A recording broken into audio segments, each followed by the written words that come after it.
রাগে, কষ্টে বা ঘৃণায় কাউকে অভিশাপ দেয়, সেভাবে হয়তো এই অভিশাপ সরাসরি তার গন্তব্যে পৌঁছে যাবে।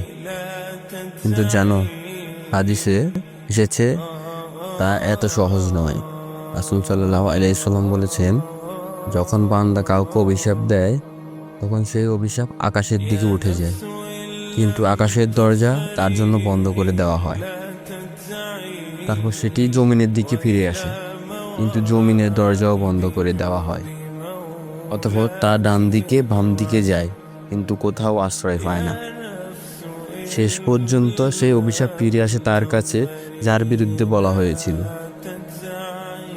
যদি সেই ব্যক্তি অভিশাপের উপযুক্ত হয় তবে তা তার উপর আপতিত হয়, আর যদি না হয় তবে সেই অভিশাপ ফিরে আসে অভিশাপক ব্যক্তির দিকে।